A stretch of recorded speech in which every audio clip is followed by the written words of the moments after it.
दोस्तों, हमें आज तक यह सिखाया गया कि हमें असफलता से सीखना चाहिए। असफलता सफलता की पहली सीढ़ी है, यही बात आज तक हमें सिखाई गई है। इसका मतलब ऐसा हुआ कि सफल होने के लिए आपको पहले असफल होना जरूरी है। लेकिन आज सदगुरु हमें कुछ अलग ही राह दिखा रहे हैं। वो हमें बता रहे हैं कि आप जीवन में जब भी सफल होना चाहते हैं तो यह जरूरी नहीं कि आप पहले असफल हो, आप सीधे सफल हो सकते हैं। क्यों? क्योंकि ये जो जीवन है वो आपका बनाया हुआ है, ये आपका कर्म है। आप अगर असफलता से सीखना चाहेंगे तो आपको असफलता मिलेंगी पहले, और आप सीधे सफल होना चाहोगे तो भी आप सफल हो सकते हैं। हम बहुत सारी गलतियों से सीखते हैं, ये एक तरीके से ठीक है, एक साधारण तरीका है। कोई भी साधारण मनुष्य इस तरीके से सफलता तक पहुंच सकता है। ये तो ऐसा हुआ कि आपको हर क्लास में जाकर 2-3 बार फेल होना चाहिए, फिर पास होना चाहिए। आप ऐसे विद्यार्थी को कैसा समझेंगे? तो इसी तरह हमारे जीवन में हम जब कर्म करते हैं, जो भी उद्देश्य सामने रखते हैं, जो आकांक्षा हमारे मन में रहती है, उसको ढूंढना चाहिए कि ये पूरी कैसे होंगी। इसके लिए मार्ग कौन सा है, उसके लिए हमें जागरूक होना जरूरी है, और उसके लिए जरूरी मेहनत करना जरूरी है।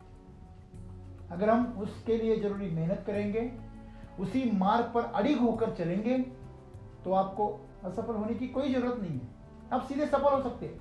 आपको पता है, एक उदाहरण से मैं आपको समझने की कोशिश करता हूं। जैसे कि हमारे पास दूध होता है, तो दूध जो है वो कितने भी हम तैयारी करें फिर भी 2-4 दिन से ज्यादा तक हम उसको रख नहीं सकते, वो खराब हो जाए। उसे और हम उसका दही बनाएंगे तो वो 7-8 दिन रहेगा। उसका आम मक्खन निकालेंगे तो वो और 15-20 दिन रहेगा। लेकिन उसकी एक मर्यादा है।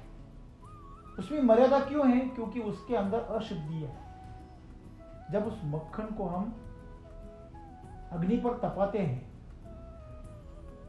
जब वो उबलता है तो उसमें से अशुद्धियां निकल जाती है, और जो नीचे बचता है वो बचता है शुद्ध घी। और जो शुद्ध घी होता है वो जितना भी पुराना हो उतना अच्छा हो जाता है। ये प्रकृति की ऊर्जा को वो सोख लेता है, सीधे उसका संबंध प्रकृति से जुड़ जाता है, क्योंकि वो शुद्ध तत्व है। वैसे मनुष्य को बनना चाहिए। मनुष्य ऐसे बन सकता है अगर मनुष्य खुद को शुद्ध करे, शरीर के तल पर, मन के तल पर, भावों के तल पर अगर वो खुद को शुद्ध करे तो वो सीधे अपनी ऊर्जा को प्रकट कर सकता है। आज मुश्किल क्या है, असफल क्यों होना पड़ता है? क्योंकि हमारी जो परतें हैं, शरीर का जो प्रभाव है वो हमें असफल नहीं होने देता। नहीं नींद आ रही है, नहीं भूख लगी है, नहीं दर्द हो रहा है, नहीं आज मेरा मूड नहीं है। इन सब चीजों की वजह से आपने जो उद्देश्य सामने रखा है वो आपसे हट जाता है। शरीर की जो वासनाएं हैं वो आपको आपके उद्देश्य से भटका देती है। तो आपको पहले शरीर को आहार के जरिए, एक्सरसाइज के जरिए, साधना के जरिए आपको उसको शुद्ध बनाना पड़ता है। आप कुछ भी करना है, साधारण से साधारण सफलता आपको अगर पानी है, किसी विद्यार्थी को अगर अच्छे गुण लाने हैं, किसी कर्मचारियों को सबसे बेहतर काम करना है, या किसी बिजनेसमैन को अपना सबसे बेहतर देना है, तो उसको पहले अपने शरीर पर महारत हासिल करनी होगी। जल्दी उठना पड़ेगा। शरीर का स्वभाव है आलस्य, वो पकड़ लेता है। शरीर का स्वभाव है भोग, ये आपको रोकेगा। आप शरीर के तल पर शुद्ध हो गए तो आपको अगले पायदान पर मिलेगा मन, जो और भी कठिन है, जो आपको भटकाएगा, बहुत सारे विचार लाएगा, और आपको आपकी जो आकांक्षा पाने के लिए जो मार्ग है उस मार्ग से दूर हटा देगा। करेंगे यार, क्या जल्दी है, चलिए थोड़ी मौज कर ले। मतलब आपका जो मन है वो हमेशा आपको नीचे की तरफ खींचता है, और वो चंचल है, वो आपको हमेशा एक जगह से दूसरी जगह, दूसरी जगह से तीसरी जगह भटकाता रहता है, क्योंकि वो उसका स्वभाव है। और हम मूर्ख उसी को अपना जीवन मान लेते हैं, उसी को हमारा व्यक्तित्व मान लेते हैं। और यही कारण है कि आज लोग सफल नहीं हो पाते। कितनी बार, न जाने कितनी बार कोशिश करते हैं, लेकिन शरीर और मन के तल पर असफल होने के कारण वो असफल हो जाते हैं।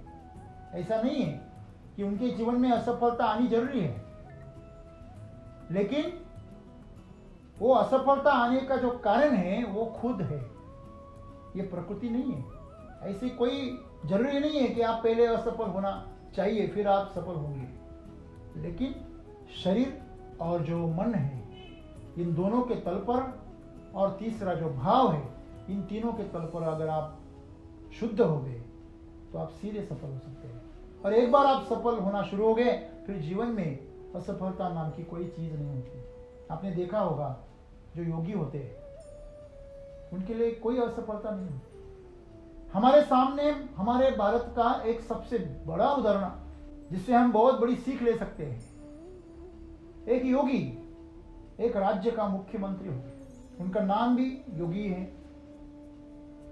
उत्तर प्रदेश जो सबसे भयंकर त्रासदी से घिरा हुआ था, सबसे भयंकर वहां का जो वातावरण था, गुंडा राज वहां पे था, वहां पे कानून नाम की कोई चीज नहीं थी।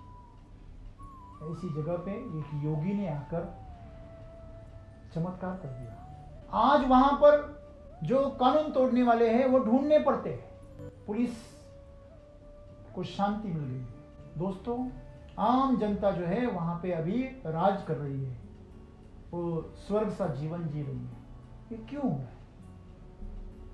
जहां सबसे ज्यादा दंगे होते थे, सबसे ज्यादा गुनाह होते थे, हर दिन न जाने कितनी हिंसाएं की घटना होती थी, पूरा न्यूज़पेपर दुर्घटनाओं से भरा होता था। आज वहां पर शांति और अमन है, विकास की गंगा है।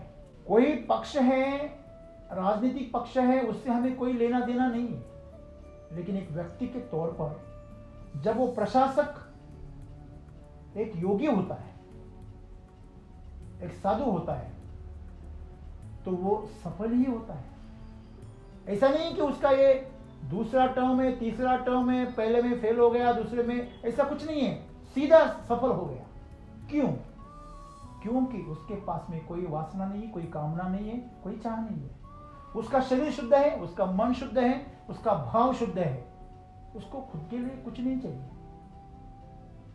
और जिस दिन आप ये सीख लोगे कि शरीर के जो हमारी शरीर की जो भी कामनाएं हैं, जो वासनाएं हैं, मन की कामनाएं हैं, इसके परे अगर हम चले गए तो हमारे जीवन में असफल होने का कोई चांस ही नहीं।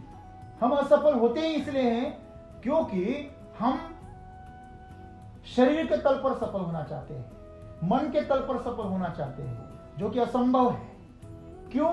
क्योंकि शरीर जो है वो नाशवंत है, मन जो है वो चंचल है, और इनका निर्माण आपने किया है, और वही मन आपके जीवन को चला रहा है। और अगर आपका मन आपके जीवन को चला रहा है तो आप समझ लीजिए कि आपकी जीवन की गाड़ी एक बंदर चला रहा है, और बंदर के हाथ में अगर आपने जीवन की गाड़ी दे दी तो नतीजा सबको पता है।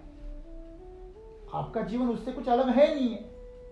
आए दिन आपके जीवन में दुर्घटनाएं घटती हैं, आए दिन आपके जीवन में दुख निर्माण होता है, वेदनाएं होती हैं। उसका नतीजा है आप जो चीज असंभव है उसे करना चाहते हैं। तो सफलता जो है वो आपके ऊर्जा के स्तर पे है। अगर आप ऊर्जा के स्तर पे आप कुछ करना चाहते हो तो आप देखिए, ये जो ऊर्जा है वो हमेशा कुछ ना कुछ करती है। वो जहां से भी गुजरती है, हे सूरज जहां से भी गुजरता है प्रकाश कर देता है, जीवन का निर्माण करता है। कोई बड़ा आदमी, कोई योगी जहां से भी गुजरता है सबको आशीर्वाद देते चला जाता है। लोग चाहते हैं कि उनके कदम हमारे जमीन पर पड़े, लोग चाहते हैं कि उनके दर्शन हमें मिले, लोग चाहते हैं कि उनकी नजर हमारी धरती पर पड़े, हम पर पड़े। बस इतने के लिए वो लालायित हो जाते हैं।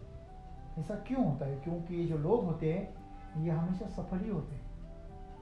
आपने कभी किसी योगी को, किसी साधु को असफल होते देखा है? नहीं। ये प्रकृति, ये परमात्मा उनकी हर चीज को सफल करने के लिए पूरी ताकत झोंक देता है। तो इसलिए सद्गुरु आज हमें बता रहे हैं कि हम आज जो असफलता से सीखने का जो नारा लगा रहे हैं, इससे अच्छा है कि आप सीधे सफल होना सीखें। आप ये सीखें कि आप असफल ही ना हो। असफलता से सीखने के बजाय आप असफल ना होने को सीखें, सीधा आप सफल हो जाए। आपकी जो आकांक्षा है उसको ढूंढिए, वो कैसे पूरी होंगी, उसके ऊपर काम करिए, अडिग रह जाइए, निश्चल हो जाइए और उसके लिए आपकी जान पर झोंक दीजिए, समर्पित हो जाइए। और जो आपकी आकांक्षा है उसके लिए आप अगर समर्पित हो गए तो इस जीवन में कुछ भी असंभव नहीं है, क्योंकि आपका जीवन ये आपका निर्माण है, ये आपकी रचना है, ये ईश्वर की, प्रकृति की रचना नहीं है। कहीं कहाँ ईश्वर बैठा है और आपके जीवन को रिमोट से कंट्रोल कर रहे हैं, ऐसी कोई बात नहीं है। प्रकृति के कुछ नियम है। आप अगर किसी चीज को ऊपर से छोड़ दोगे, समझ लीजिए मैंने अगर कांच का ग्लास छोड़ दिया तो फूट जाएगा, किसी ईमानदार आदमी ने छोड़ दिया तो फूटेगा और नहीं फूटेगा, और बेईमान ने छोड़ दिया तो फूट जाएगा, ऐसा कुछ नहीं है। सबके लिए नियम एक ही है प्रकृति की। ये आपके ऊपर है कि आप उस नियमों का कैसे इस्तेमाल करते हो और उस नियमों को आप कैसे रिस्पॉन्स करते हो। तो इस प्रकृति ने आपको पूरा का पूरा मौका दिया है कि आप सफलता से जीवन जिए, लेकिन आपने खुद को ये धारणा बना ली है कि नहीं, पहले हमें असफल होना है फिर हम सफल होंगे। एक नया विचार जो हमारे भारतीय संस्कृति से आया है कि ऐसा जरूरी नहीं कि आपको असफल होना है। रामबाण ये वर्ड हम इस्तेमाल करते हैं। रामबाण का मतलब क्या होता है? जो अमोघ होता है, जो एक बार छूट गया ना तो निशाने पे जाकर ही दम लेता है। ये सीख है हमारी। नहीं तो ऐसे थोड़ी है कि अर्जुन का पहला निशाना गलत हो गया, फिर दूसरा, फिर तीसरा लग गया, ऐसा नहीं है। There is no second attempt. हमारी संस्कृति, हमारी परंपरा हमें यही सिखाती है कि असफलता से सीखना नहीं है, असफल ही नहीं होना है, ये सीखना है। और ये सीखने के लिए आपको शुद्ध होना पड़ेगा, शक्तिशाली होना पड़ेगा, संघर्ष करना पड़ेगा, मेहनत करनी पड़ेगी। जो करनी पड़ती है करेंगे। अर्जुन की जो कथा हम गुरु द्रोणाचार्य के साथ में जो घटी, वो जब हम जानते हैं, सभी शिष्यों ने निशाना लगाया। तो द्रोणाचार्य ने पूछा कि आपको उस पेड़ पर क्या दिख रहा है? किसी ने बोला पत्ते दिख रहे, किसी ने बोला टहनियां दिख रही, किसी ने बोला पंछी दिख रहा है, किसी ने बोला ये वो ऐसे। जब अर्जुन की बारी आई तो अर्जुन ने एक ही जवाब में बोल दिया, मुझे उस पंछी की सिर्फ आंख दिख रही है। ऐसे व्यक्ति, ऐसे मनुष्य कभी असफल नहीं होते, जो अपनी निशाना सीधा देखते, स्पष्ट देखते। जो धुंधला धुंधला देखते हैं उनके लिए असफलता पहले आती है। तो जीवन में हम कोशिश करें कि हमें सीधी सफलता मिले और हमारा जीवन का निर्माण ही ऐसा करें हम कि हमें जीवन में असफलता का मुंह देखना ना पड़े। और असफलता का सामना हमें तभी करना पड़ता है जब हमारे अंदर स्वार्थ जिंदा रहता है। जिस भी दिन आप इस प्रकृति के ऊपर समर्पित हो गए, उस दिन से असफलता नाम की कोई चीज आपके जीवन में रहेगी नहीं। तो आइए और इस सदगुरु के इस वचन से हम कुछ सीखें और एक नया विश्व निर्माण करें, एक नया दौर निर्माण करें जहां पर असफलता नाम की कोई चीज ना हो और सब तरफ आनंद हो, सफलता हो, समृद्धि हो। धन्यवाद।